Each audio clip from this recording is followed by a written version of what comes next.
La norme 27001, c'est une norme sur la sécurité de l'information. Donc c'est une norme et de management, de sécurité un peu comme la 9001 est à la qualité, et aussi qui comprend des mesures de sécurité, un socle de mesures à mettre en œuvre. Donc elle a à la fois le côté management et à la fois le côté mesures techniques. La 27001, c'est une norme en fait de cybersécurité. Et gouverner la sécurité, c'est holistique.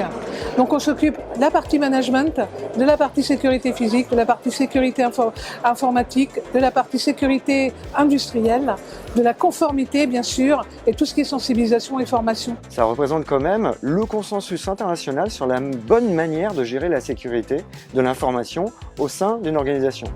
Si les données disparaissent, sont modifiées ou sont vues par des personnes qui ne sont pas censées les voir, ben en fait ça va avoir des impacts sur différentes choses. Sur l'organisation elle-même, son fonctionnement, ça peut la bloquer. Juridiquement, toujours sur l'entreprise, financièrement, ça peut avoir des impacts sur les droits et libertés des personnes concernées, c'est le cas de la protection de la vie privée. Ça peut avoir des impacts sur l'environnement, etc.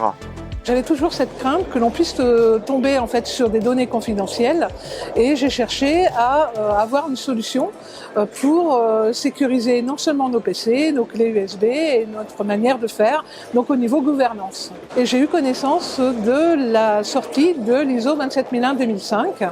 Nous avons regardé toutes les exigences et nous sommes fait auditer pour nos clients. La norme a toujours été volontaire et quand on fait en fait de la 27001, quand on fait de la gouvernance, la première chose que l'on fait c'est de cartographier. Cartographier ce que l'on fait.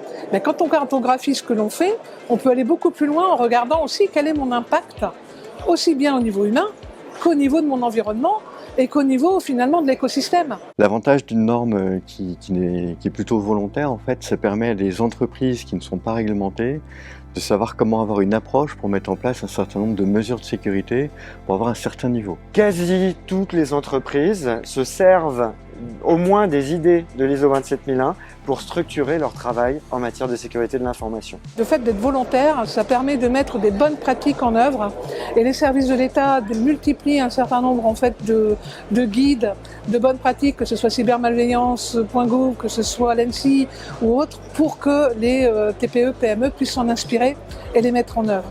Jusqu'en 2010 ou autre, on parlait de quelques dizaines de sociétés certifiées en France. Aujourd'hui, ça a grossi. On voit des pays qui en ont beaucoup plus d'ailleurs.